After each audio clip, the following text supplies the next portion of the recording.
Bon matin, gens du Québec, bon après-midi, gens d'Europe. Bienvenue à cette émission quotidienne avec mon ami Goulven Bazir, la chronique Observe. Bon matin, gens du Québec, avec bon après-midi, gens d'Europe. Bienvenue à cette... là, toi. Bienvenue à la chronique Observe ta nature avec un expert en habitation écologique, Goulven Bazir. Salut mon ami!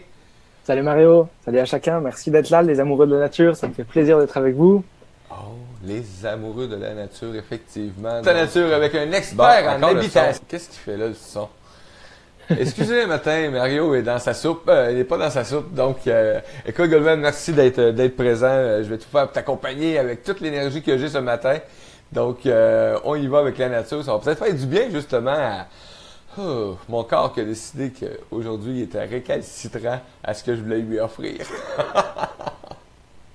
Mais justement, je pense que c'est une bonne idée de partir sur cette thématique, le fait de se rendre compte à quel point parfois la nature, notre propre nature intérieure, elle nous dit qu'il faut nous écouter pour pouvoir se rendre compte à quel point il y a des hauts, puis il y a des bas, puis c'est normal d'accueillir ça et de se dire il y a quelque chose d'humain là-dedans, il y a des cycles qui arrivent, puis il y a des moments où quand on est en bas, il y a peut-être un trésor à travers ça, il y a peut-être une information, un délice, un petit bonbon qui se trouve à l'intérieur de cette information-là, et je trouve ça vraiment intéressant de se dire qu'on peut imaginer et concevoir son projet, même parfois quand on est un peu comme pas très en forme, voire vraiment pas du tout en forme, comme tu as l'air d'être en forme ce matin.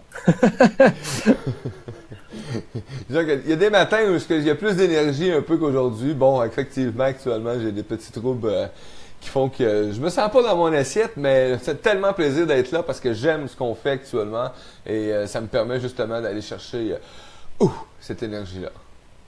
Mais vraiment, j'entends la différence entre avant le direct et maintenant. Il y a comme, là t'es à ton 100% alors que tout à l'heure t'es comme à 20 ou 30%. Donc on se rend bien compte que tout de suite, il y a l'énergie de la présence de vouloir offrir quelque chose au grand public pour pouvoir dire oui, on est là parce que on aime ça. Quoi qu'il arrive. Effectivement. Le quoi qu'il arrive, parfois, il est important de le capter en se disant, ok, mais moi là, je suis en train de concevoir mon projet, je suis un peu déboussolé, un peu débordé par tout ce qui peut se passer avec les différentes personnes qui arrivent sur mon chantier, avec le retard sur les matériaux, avec la complexité des personnes qui peuvent être un peu en retard pour pouvoir réaliser telle ou telle finition, pour pouvoir ensuite passer à l'étape suivante, parce qu'il y a un échéancier qui est vraiment très serré, qui nous impose parfois d'avoir complètement terminé une première étape avant de pouvoir enchaîner sur une seconde. Et là, à ce moment-là, étrangement, on n'a plus d'énergie, on est fatigué, on n'en peut plus. Et c'est là où moi je trouve que c'est très très intéressant de voir à se poser une question très simple. Ok, mais c'est quoi que j'ai vraiment envie dans ce projet? C'est quoi qui me passionne? C'est quoi qui est la source de pourquoi je suis en train de concevoir ce projet-là? Hier, je discutais avec quelqu'un qui était sur le chat parce qu'on est en grande période de vente actuellement avec Solutionera. Ça devait se conclure hier soir et en fait, ça se continue encore aujourd'hui. Il y a eu une extension de 24 heures. Et il y avait quelqu'un qui me disait, moi, je me sens pas capable de pouvoir passer à l'action parce que je suis en train de passer sur le divorce. Je fais, oui, je comprends, mais vous avez regardé toutes les vidéos qui vous disent c'est génial de pouvoir se dire je vais pouvoir concevoir et aménager ma maison de façon écologique, saine, naturelle, avec un maximum de performance. En prenant tous ces éléments-là, quel est votre projet à vous au final? Qu'est-ce qui fait votre désir qui a fait que vous avez pu regarder peut-être 5 heures de vidéos avec nous? Et là, à force de lui poser la question, elle m'a dit, moi, ce qui m'intéresse, c'est de concevoir une maison qui va être bigénérationnelle. Donc, une partie pour moi, une partie pour mes enfants ou pour d'autres plus jeunes. Comme ça, je vais pouvoir compter sur d'autres personnes plus tard lorsque je vais vieillir. Ben voilà. Là, on retrouve bien quelque chose qui est extrêmement intéressant, qui justement est en train de démontrer, la vie, il y a des moments, il y a des hauts, il y a des bas. Et quand il y a des bas, c'est intéressant d'être connecté avec d'autres personnes qui vont être proches de nous, qui vont être notre famille ou, des gens qui vont avoir conscience que oui, on n'est pas dans notre petite maison, notre petite bulle, mais on est aussi connecté avec d'autres humains qui sont autour de nous, et que quand on conçoit déjà dès la logique d'avoir à pouvoir habiter près de ce type de personnes-là, pouvoir les accompagner lorsqu'il y a justement un peu ces bas. Et Et quand on sait qu'on peut compter sur ce passage-là, et qu'on revient au moment des travaux, et que là, il y a un problème dans l'échéancier, que là, il y a l'autre qui est en retard, il y a la machine qui veut pas marcher, on est en retard sur de la livraison de certains matériaux. Wow, on prend une seconde, là, puis on se demande, ok, non, mais c'est quoi mon désir premier de faire ces travaux-là? Qu'est-ce qui fait que ça marche pas? Qu'est-ce qui fait que la machine, elle est grippée? Qu'est-ce qui fait que la personne, elle est en retard? Pourquoi il y a toutes ces choses-là? C'est peut-être parce qu'au fond de vous, en ce moment même, vous êtes en train de vous poser la question. Non, mais moi, tout va mal en ce moment, ça va pile, tac, vous êtes tout en train d'envoyer en l'air. Et alors qu'il suffit simplement de prendre son temps, de respirer, de souffler un bon coup et de vous remettre dans ce petit trésor, de vous dire, ok, quand j'allais pas bien, qu'est-ce qui a fait que je me suis ressorti de mon mal-être, mon besoin de m'engager dans ce projet-là? C'est de concevoir cette maison où je vais pouvoir être accompagné de personnes qui vont pouvoir être présentes lorsque je vais avoir besoin d'eux. Et hop, étrangement, il y a la machine qui se remet à marcher, la personne qui est en retard qui arrive, la livraison des matériaux, on vous passe un coup de fil, on vous dit que ça va arriver dans l'après-midi, et il y a tout qui se débloque. Il y a quelque chose de magique dans ce que je veux dire, c'est que, en fait, quand vous allez pas bien, c'est parce que vous avez perdu la foi en votre projet. Oui. Et alors que lorsque vous vous y remettez à y croire, eh ben, étrangement, quand on commence à recroire en ce qu'on veut porter et construire et mettre en marche dans la réalité de notre projet, parce que construire, c'est quand même prendre des matières qui sont un peu éparpillées dans le monde et de les rassembler pour pouvoir les ériger en une maison dans laquelle vous allez pouvoir vivre. C'est quand même quelque chose d'avoir à s'imaginer que on a une idée, de cette idée, elle se transforme en plan. De ce plan, on le passe à des professionnels où vous-même, vous allez pouvoir bâtir et construire et monter cette maison pour construire de la matière à partir d'une première idée. Ça paraît cohérent que si cette idée, à un moment donné, quand ça devient compliqué, difficile à construire la maison, que cette idée première s'échappe, cette force de vie qui vous pousse à vouloir bâtir cette maison, si elle s'en va, ben c'est probable qu'à ce moment-là, il y a un problème. Il y a un problème dans votre foi à croire à ce que vous désirez construire, donc voir dans l'avenir. Et là, c'est important d'avoir à se poser cette question. Ok, en quoi je crois? C'est quoi que je veux? C'est quoi mon besoin? C'est quoi les fondamentaux qui vont faire que quand je vais aller mal et que mon échéancier marche plus et que les personnes ne marchent plus et que les objets ne fonctionnent plus, qu'est-ce qui fait que ça va pouvoir refonctionner? C'est que vous puissiez prendre le temps de vous poser, de souffler un bon coup, de retrouver l'essence même de qu'est-ce qui vous anime et qu'est-ce qui vous pousse à vouloir bâtir et concevoir ce projet. C'est cette volonté même qui est de se dire, oui, je veux vivre pas tout seul dans un coin, je veux vivre avec d'autres personnes autour de moi, je veux pouvoir partager lorsque je vais avoir une abondance dans mon potager, de le partager avec d'autres personnes autour de moi. Et inversement, lorsque moi je vais avoir besoin d'un coup de main, que ces personnes-là vont pouvoir être présentes avec moi. Et donc, je vais pas être seul, je vais pouvoir vivre en harmonie avec d'autres personnes, en harmonie avec la nature, en harmonie avec des matériaux qui vont résonner avec mes besoins. Et là, hop, c'est de la magie. La machine, elle se remet à démarrer, les objets, ils arrivent, les gens, ils arrivent. C'est quelque chose de magique. Magique. C'est magique. Et quand c'est magique, il y a souvent les gens qui parlent de la magie. Alors, on peut prendre le temps de les segmenter en disant que c'est l'âme qui agit. Effectivement. Donc, avoir foi en vous, en votre projet, même quand vous n'allez pas bien, si vous avez confiance en ce que votre âme qui est en train d'agir pour vous accueillir et vous offrir le bonheur de réaliser votre maison, bah, il va y avoir quelque chose de l'âme qui est en train de distiller pour pouvoir vous dire, hey, prends soin de toi. Très important. Là, toi, Goulven, t'as la chance de me voir, mais je me suis coupé de la caméra sur le direct, les amis. Vous voyez juste Goulven, parce qu'actuellement, des fois, j'ai des drôles de figures. C'est pour ça, votre position, des fois, si vous voyez Goulven jamais un peu, il va prendre une belle gorgée d'eau. Mais tu sais, Goulven, on parle d'habitation, on parle de projets écologiques, etc., tout le kit, mais tu sais très bien ce que tu viens d'énumérer s'adresse à toute forme de projet. Et je sais exactement. Merci ce matin, hein, parce que tu sais, j'ai failli. Et les amis, vous savez, oui, je suis de même, hein, j'ai failli appeler Goulven tantôt et dire Goulven, oh, pauvre petit moi, je suis malade, je suis pas capable de faire la chronique. Mais j'ai bien fait de la faire parce que Goulven, ce qu'il vient de dire, ça s'adresse pas juste aux maisons écologiques et à l'habitation, ça s'adresse aussi dans tout ce qu'on peut vivre comme projet ou mise en place de choses, de projets, oui, effectivement. De bien s'entourer aussi et de pas rester seul dans certains domaines. C'est vraiment important parce que ça rend malade.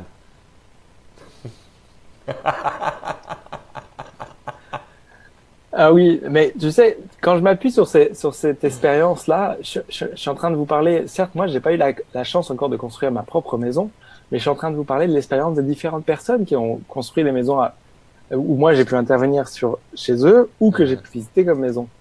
Et là, l'expérience de la machine qui ne fonctionne pas, c'est chez une des personnes envers qui on me propose de visiter sa maison, pas très loin de Rawdon, au nord de Montréal, à 1h30 de Montréal, chez Julie.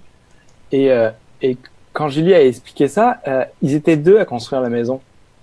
Et étrangement, la grue qui était capable de déplacer les objets pour pouvoir faire avancer les travaux, si la machine ne fonctionnait pas le jour même, ils allaient prendre presque 10 jours de retard. Et 10 jours de retard, quand tu t'approches de la saison froide et qui commence à être mi-octobre, fin octobre, début novembre, tu sais que dans très peu de temps, il va y avoir de plus en plus de pluie, puis le froid, puis les gars sur le chantier, ils vont pas pouvoir travailler à l'extérieur.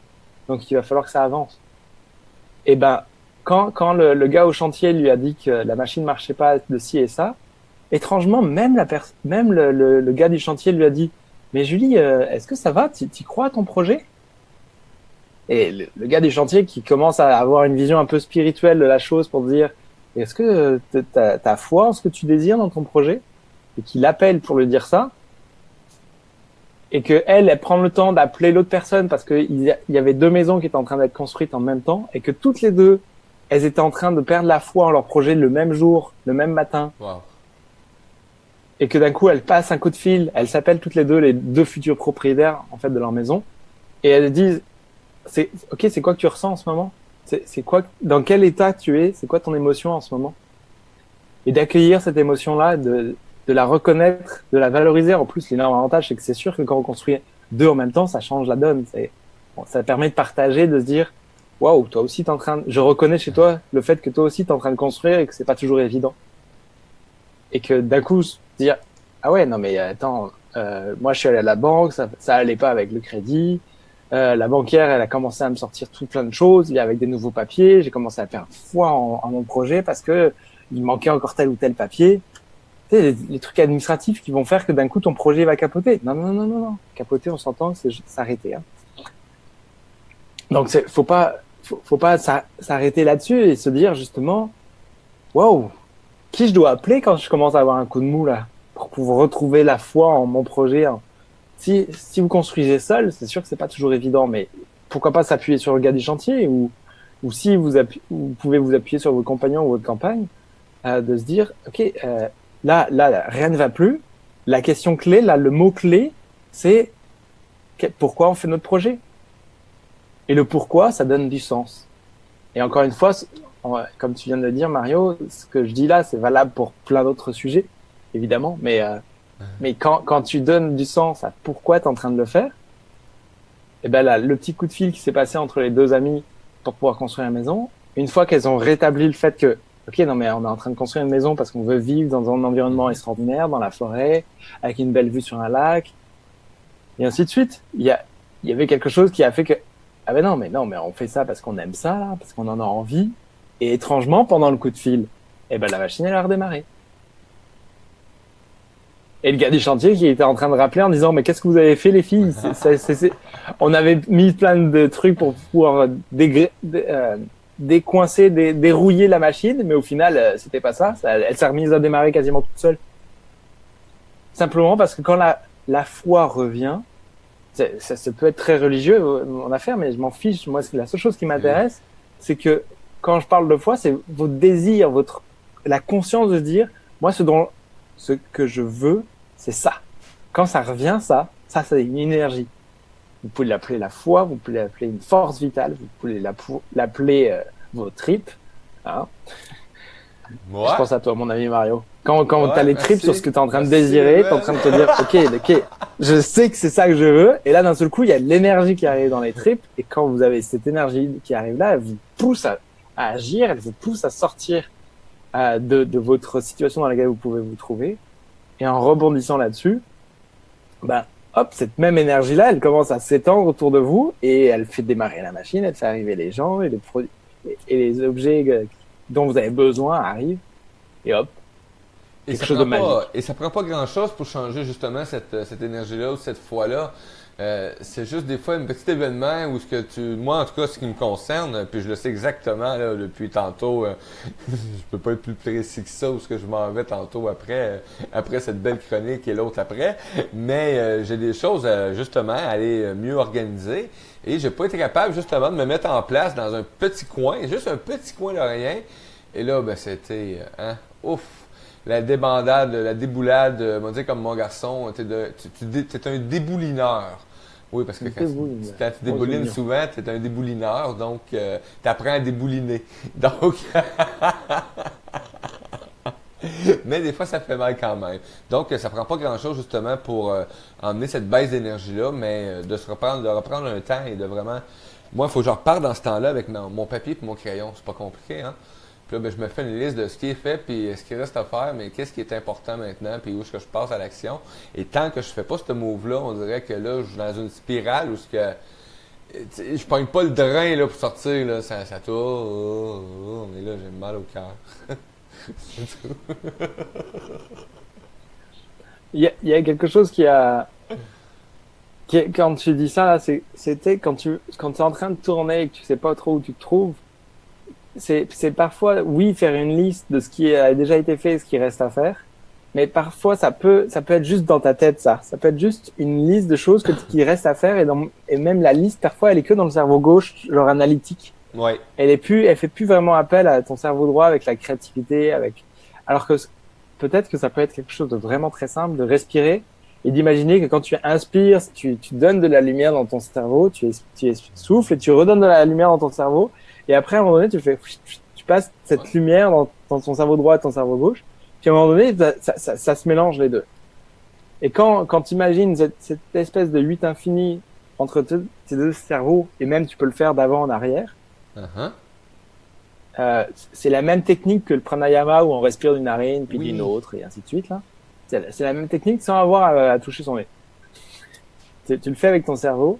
Et en faisant ça, une fois que tu commences à avoir le cerveau qui commence à être chaud et allumé, parce que tu as bien travaillé avec ça, juste avec la pensée, hein, juste tu t'imagines que tu mets de la lumière d'un endroit à l'autre, eh bien, tu descends après cette énergie-là à ton cœur, puis d'un seul coup, hop, t'as le cadeau qui apparaît, t'as la source de ah oui, non mais moi ce qui m'intéresse là, c'est ce que je veux là, ce qui va faire que tu sais, t'as les poumons qui se gonflent, t'as les épaules qui reviennent en arrière, tu te transformes en super-héros, et puis tu transformes tout. Et c'est reparti. Et voilà, exactement. Tout simplement. Vous savez, on parle, on a une chronique qui s'appelle Cohabiter avec la nature, mais vous savez, avec l'expérience de Goulven, avec justement la mise en place, mais sa vie personnelle aussi qui fait qu'aujourd'hui, tu as pris une voie qui est la nature, qui est l'écologie, mais tu as pris surtout une voie humaine, donc c'est quand même extraordinaire. Ben, c'est indispensable. Si on met pas... Moi, quand je conçois une maison, mon objectif, c'est de concevoir une maison dans laquelle on va pouvoir mettre un humain dedans. Ouais. OK ? C'est pour ça que cette maison, très souvent, je l'appelle une troisième peau. Et je l'ai déjà abordé plusieurs fois, mais on comprend que j'ai une première peau, mes vêtements, c'est une seconde peau, qui exprime ma personnalité, ma façon d'être et les couleurs que j'ai envie de porter et propulser dans le monde. Et on se rend bien compte que la troisième peau, cette maison, c'est aussi une troisième façon d'exposer notre façon d'être dans le monde. Donc, c'est important d'avoir à situer d'où je pars. Et tu me parles de ma vie personnelle. Moi, ça fait 2 ans que je travaille avec une compagnie que j'aime vraiment beaucoup, avec qui je passe la majorité de mon temps et mon plaisir à travailler, à communiquer à nos étudiants de comment concevoir une maison écologique avec Solutions ERA. Et ça fait 2 ans que je dis à Solutions ERA, on va pouvoir ensemble développer Solutions ERA en France. Eh ben, vous savez pas, mais ça fait 1 mois que je reçois des emails et des messages et des appels d'une personne qui s'appelle Hélène. Ça fait 1 mois qu'elle m'appelle, pour me dire je veux vous rencontrer, je veux travailler avec vous, nanana, tout. Et il y en a qui sont motivés tellement que il y a un moment donné, je fais oui, j'ai vraiment pas le temps parce qu'on est en plein lancement et je suis vraiment très occupé en ce moment, mais oui, aucun problème. Venez me voir. Donc ça, c'était hier midi. Et qu'est-ce qu'on a fait ensemble? On a établi un plan et je vais avoir quelqu'un qui va travailler pour moi en échange de quelques heures de travail pour démarrer. Donc on va pouvoir se tester si on a envie de travailler vraiment ensemble, parce que économiquement, elle a la capacité de pouvoir le faire.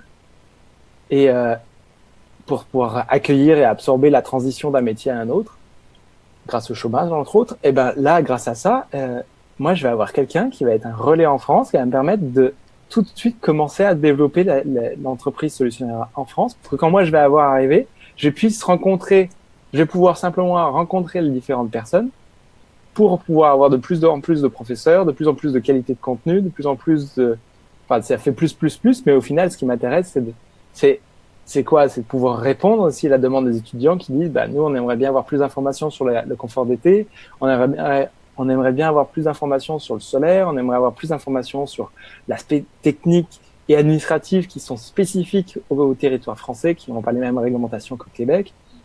Et ensuite, j'ai envie de continuer, j'ai envie d'aller retrouver des amis qui sont en Belgique, d'autres amis qui sont en Suisse. Puis je vais continuer à étendre ça là où il y a nos étudiants qui sont présents. Alors, j'aimerais vraiment beaucoup qu'il y ait des étudiants qui soient sur les îles. Ce serait quelque chose qui me plairait de pouvoir voyager pour pouvoir aller développer l'administration et les rencontres avec les différents professeurs qui vont nous permettre de développer et assurer une compétence locale. Mais tout ça, là, qu'est-ce que moi j'ai décidé dans ma tête? Il y a un moment donné, dans ma tête, il y a 2 mois, j'ai décidé, maintenant, je peux pas être seul pour pouvoir développer Solutionnaire en France. J'ai besoin d'un soutien. J'ai besoin d'un support. Comment je dois m'y prendre? Et là, j'ai commencé à faire une liste, comme tu disais tout à l'heure. Et de cette liste-là, je me suis posé, puis je l'ai imaginé. J'ai imaginé qu'il y avait différentes personnes qui allaient pouvoir m'aider. Le soir même, j'ai un de mes très bons amis qui est à Bordeaux qui m'appelle et qui me raconte un peu ce qui lui arrive dans son projet, qui s'appelle Les Audacieux. Et à travers Les Audacieux, il y a eu quelque chose de magique qui s'est offert encore une fois. Il y a tellement cru qu'il y a quelqu'un qui lui a appelé en disant « Écoute Aurélien, moi j'aime vraiment beaucoup ce que tu fais. Moi j'ai un espace en ce moment où vous pouvez faire des formations, des ateliers, vous pouvez même héberger quelques personnes sur place. Donc cet espace-là, étant donné qu'il est fermé, moi je serais prêt à le réouvrir pour que les audacieux puissent s'y installer. » Et là, mon pote Aurélien, il me raconte ça, et il me dit « Mais tu sais, Goulven, quand tu vas venir en France, tu vas pouvoir faire ta formation ici. Il y a la place pour 80 personnes. » Wow. Ça veut dire que au moment où je l'ai imaginé et que j'ai dit moi ce qui me plairait c'est ça, il me faudrait une salle, un endroit avec autour des espaces pour pouvoir accueillir les gens, pour qu'ils puissent dormir, qu'ils puissent travailler pendant quelques jours d'affilée. Le soir même je l'avais. Après je me dis ok, maintenant comment je fais pour pouvoir rencontrer toutes ces personnes-là? Parce qu'il faut que j'aille chercher tous ces professeurs pour m'assurer qu'ils soient présents. Et tous ces professeurs-là, je me suis rendu compte à quel point il a fallu que je sois présent, à me dire mais non, mais je peux pas être tout le temps présent, je peux pas être tout le temps disponible parce qu'avec le décalage horaire ça devient compliqué parce que il y a plus de 6 heures de décalage et que moi aussi je travaille de mon côté. Je vais avoir besoin de quelqu'un qui va être sur place pour pouvoir prendre le relais des appels, des emails, et donc pouvoir déléguer une partie du travail sur place en France avec un numéro de téléphone français. Et là étrangement à ce moment-là, hop, il y a Hélène qui m'appelle, qui veut exactement faire ça. Et hier, on a discuté et elle est super motivée pour pouvoir, pour qu'on fasse un échange de la formation, donc les connaissances qu'elle va pouvoir acquérir, elle va pouvoir tout de suite, elle ne paye pas cette formation-là. En échange, moi, le temps qu'elle va me donner, je la paye en temps de formation. Et donc, ça fait un super échange pour pouvoir débuter. Et comme ça, elle va me donner comme quelques heures, pas grand-chose non plus, mais juste ce qu'il faut pour pouvoir commencer à débuter. Et puis, moi, ce qui va me permettre peut-être d'avoir 3 heures la première semaine, puis 5 heures la deuxième semaine, puis peut-être une dizaine d'heures les semaines suivantes. Et dès qu'on aura terminé l'équivalent de temps de travail de la formation et du sien, c'est certain que je vais avoir hâte de pouvoir lui donner de l'argent et d'avoir à lui donner même un pourcentage sur les ventes des futurs étudiants qui vont pouvoir venir en classe. Et qu'est-ce que j'ai besoin? Moi, c'est pas vraiment de trouver les étudiants, ça, j'ai pas peur. On sait faire avec Solutionnaire. Oui. Ce dont j'ai besoin, moi, c'est de trouver des professionnels qui vont être capables d'apporter du contenu en plus. Parce que moi, même si j'ai une expertise qui est assez large, je suis comme un médecin généraliste. Et quand quelqu'un vient me voir avec une problématique, j'ai une vision globale et je me dis, OK, alors, votre contexte, c'est ça, votre solution, ça peut être ça, ça, ça, là-dessus. Je vais être capable de rentrer dans des niveaux de détail de façon assez importante.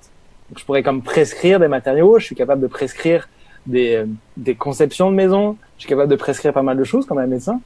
Mais pour pouvoir aller plus loin, ça peut être intéressant de faire appel à un permaculteur pour pouvoir savoir planter quelle plante à quel endroit par rapport à tel climat, tel environnement. Mais tout le design en amont, je vais pouvoir l'avoir préparé.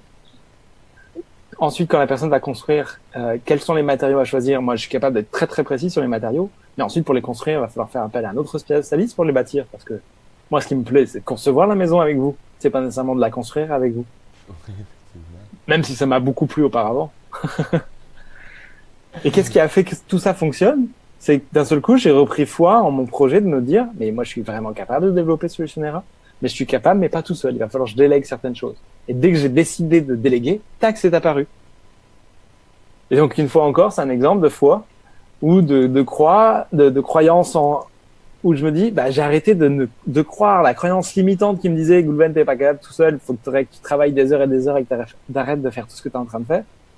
Ou, hop, j'ai switché cette croyance en me disant, je suis capable de faire tout ce que je suis en train de faire aujourd'hui et que tout ce dont j'ai besoin de développer, j'ai besoin de le déléguer aussi à certaines personnes. Et dès que ça a été clair, tac, la vie, elle s'est mise en marche, la force de vie qui est en moi, mes tripes, ils ont déclaré le désir de vouloir changer la donne. Et il y a quelque chose de magique qui s'est apparu, toutes les bonnes personnes sont apparues à ce moment-là. Donc quand vous êtes dans une situation qui peut être critique avec le divorce ou ce genre de choses, allez chercher ce trésor qui est à l'intérieur. C'est quoi? Qu'est-ce qui même si la situation elle est plus grave encore, peut-être que si c'est un cancer, quel est le désir qu'il y a derrière ça? Qu'est-ce qui fait que votre corps est en train de vous déclarer alerte, prends soin de moi? C'est parce que vous avez peut-être perdu la foi en quelque chose, ou autrement vous avez tellement la foi en quelque chose qui est à l'extérieur de vous que votre corps est en train de vous ramener en vous disant, hey, prends soin de moi en dedans. Le petit garçon ou la petite fille qui est en vous, elle est en train de parler là, elle veut communiquer, elle veut vous dire, moi je veux m'amuser, je veux jouer. Et si tu continues pas à jouer, je vais te continuer à t'accrocher un gros boulet. Et ce boulet-là, ça peut être une émotion catastrophique qui vous dit j'étais attaché à cet homme-là ou à cette femme-là, ou une émotion de dire je suis trop attaché à cette chose-là, j'arrive pas à le lâcher. Et donc autour de ça, il y a plein de cellules qui s'entourent et puis ça fait une forme de cancer.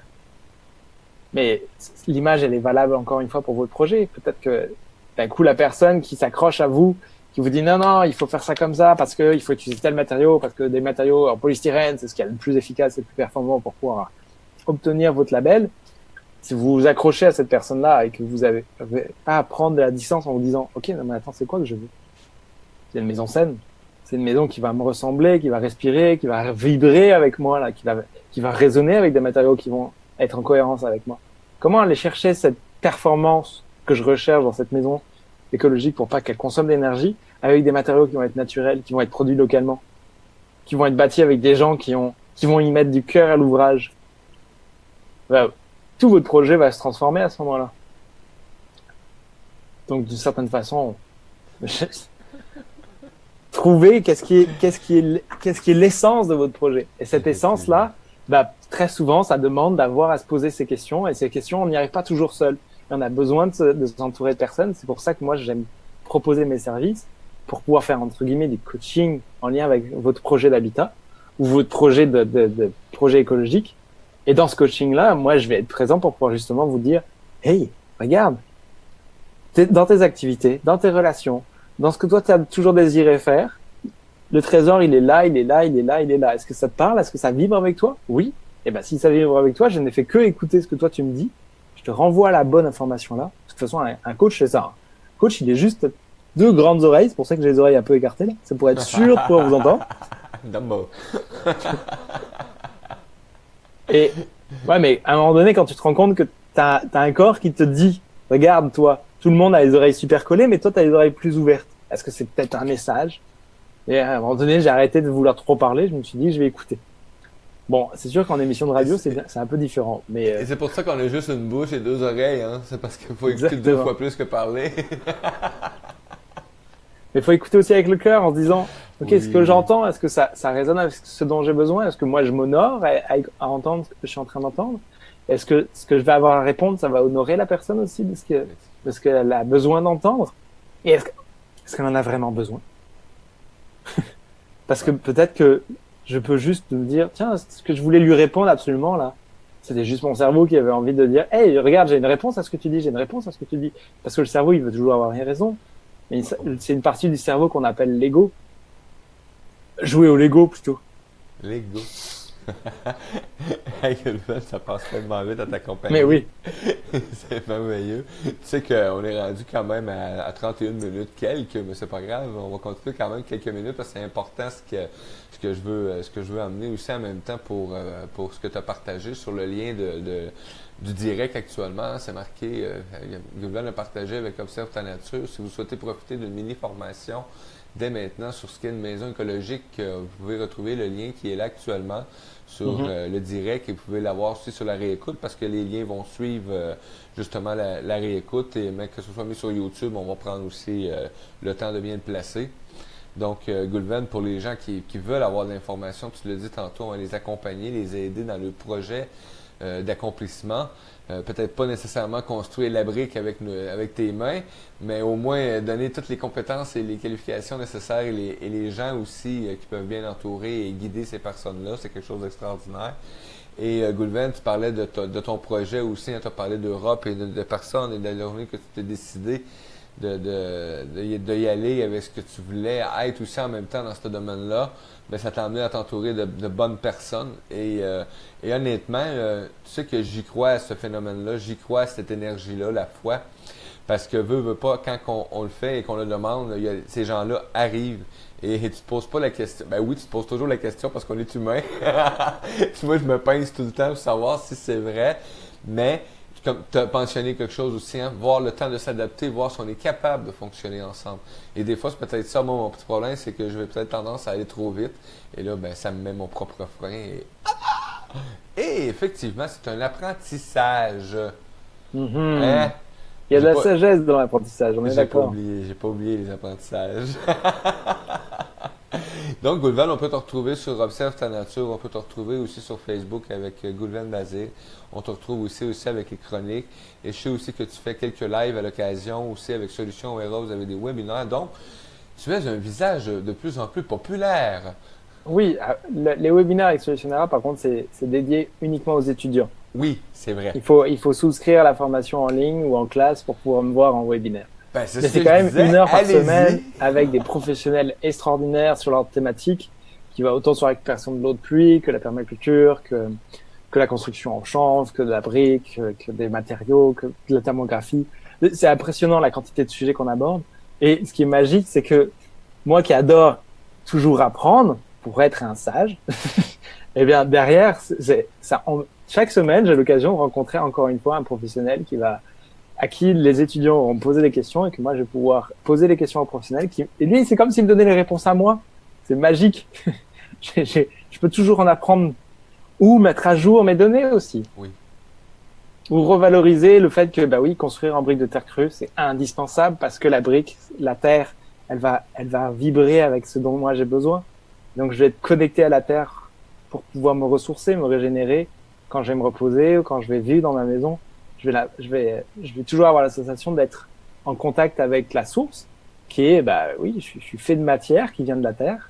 Et d'un seul coup, bah, cette énergie-là, elle est autour de moi, au lieu d'être loin de moi dans un building à 25 étages. Et il n'y a pas de mauvaise chose à être dans un building à 25 étages, c'est juste que c'est pas la même chose que quand on est dans une maison en brique de terre, c'est tout. Effectivement, effectivement. Merci beaucoup, Gulven. On se retrouve, nous, ben écoute, la semaine prochaine, le mercredi prochain, avec une autre excellente chronique avec mon ami Gulven, Observe ta nature.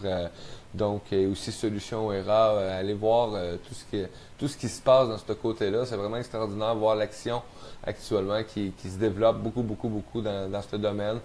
Et de voir les gens et de rencontrer des gens aussi qui, peut-être à l'origine, n'y croient pas du tout à ce genre d'installation-là et que de plus en plus les gens deviennent comme un peu plus ouverts, justement, ils font comme « Oh, wow! Ça fonctionne! » Parce qu'il y a tout le temps des doutes un peu. C'est complètement fou ce qui s'est passé hier. Hein. Moi, j'en reviens pas. Il y a plus de 380 personnes qui se sont inscrites hier. Bon, pas que hier en une journée là, mais en 7 jours. Et sur toutes ces personnes-là, c'est tous les commentaires qu'on a eus avant que les gens passent vraiment en action. Waouh, c'est fou, c'est complètement fou. Parce que quand les personnes ont venu, ils ont écouté les vidéos, qui ont laissé des commentaires. Quand tu te retrouves avec plus de 2000 commentaires de personnes qui disent « Waouh, c'est génial ce que vous faites », t'es en train de te rendre compte qu'il y a quelque chose qui change là. Parce que les 2000 commentaires, c'est à peine 10% des personnes qui ont vu la vidéo. Ça veut dire que 2000, ça veut dire qu'il y a au moins, que je me trompe pas là, 20 000 personnes qui ont vu la vidéo. Effectivement. Alors certes, au final, il n'y a pas tout le monde qui s'inscrive parce que bah oui, ça demande quand même un investissement et ça demande d'avoir le projet que tu portes maintenant pour pouvoir aller plus loin. Évidemment, mais n'empêche que dès la première vidéo, tu te rends compte qu'il y a autant de monde qui laisse des messages hyper porteurs, hyper engagés. Tu vois qu'il y a plein de gens qui sont intéressés par la maison écologique. Tu sais, moi, je le sais parce que ça fait longtemps que je suis dans le sujet, que je vois qu'il y a plein de monde qui viennent me voir avec cette thématique-là. Mais au final, je me dis peut-être que je me préserve et que je fais en sorte d'être dans mon petit coin pour être en contact que avec des gens géniaux, tu sais.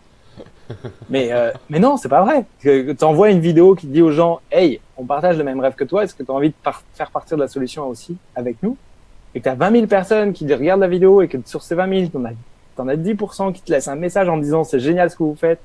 Moi, mon défi, c'est ça. Ce que j'ai besoin, c'est ça. Et j'ai envie de porter ce projet avec ses valeurs écologiques parce que je veux faire en sorte que ma maison, elle soit ça, pour que ma famille elle soit en sécurité, pour que je puisse avoir une sécurité alimentaire, qu'il n'y ait plus de consommation d'énergie. Petites affaires qui paraissent pas grand-chose au final. Pour moi, en tout cas. Mais c'est fou le nombre de personnes qui disent waouh, j'en veux plus. Oui. Donc on n'est pas tout seul. On n'est pas tout seul dans le même cas, mais on se retrouve tout seul, toujours confronté à cette. C'est quoi que je veux. Définissez ce que vous voulez. Et si vous avez besoin de le savoir, bah, faites appel à Goulven ou à d'autres personnes qui font du coaching ou qui font de l'accompagnement, qui font de la consultation. Parce que, moi, je dis coaching, mais c'est de la consultation. En fait, je fais plus que ça. Je fais en sorte de vous écouter et faire en sorte que votre projet puisse se réaliser selon votre énergie, votre puissance. Et si moi, je décèle chez vous la force de pouvoir transformer quelque chose, bâtir une maison extraordinaire, je peux vous assurer, je vais vous la mettre en face, cette image. Parce que parfois, quand ça devient difficile, c'est parce que c'est la bonne chose à faire. Un peu comme quand on recommence à faire du sport. Tu sais, quand t'as arrêté de faire du sport pendant 2 mois, puis d'un coup, tu te remets à faire des pompes. Ah, c'est dur, hein. Ça brûle partout le lendemain. Ah, c'est ça, t'as des courbatures, tout ça, là, tu te remets à courir, ça. C'est pareil, t'as mal aux jambes. Et ben, tu te rends compte qu'à ce moment-là, oui, c'est la bonne chose à faire, parce que quand t'as repris le rythme, tu te rends compte que ton corps, il en redemande. Le lendemain matin, tu te lèves, et puis, tu te remets à faire des pompes, ou à aller courir, ou quoi que ce soit, le sport que tu aimes faire. Et tu te rends compte que c'était la bonne chose à faire. Ce qui est un peu difficile au début, tu te rends compte après que c'était la bonne chose à faire. Donc, parfois, il faut forcer un petit peu quand tu sais qu'au fond de toi, c'est ça. C'est ça qu'il faut que tu fasses. Merci à tous les amoureux de la nature de nous avoir écoutés. Merci Mario pour de ton énergie ce matin, d'avoir pu la préserver pour pouvoir être présent avec nous mon ami. Et nous assurer ce message. De t'avoir accompagné du mieux que je pouvais aujourd'hui et de t'entendre, c'était extraordinaire. Et c'était valait la peine que cette émission-là soit présentée ce matin, le 4 octobre. Le 10 avril. Non, mais il y aura une émission aussi le 10 octobre, c'est dans une semaine. Salut Goulven, je te souhaite une excellente journée. Merci les amis d'avoir été présents et bonne réécoute. Ciao, ciao. Ciao, ciao.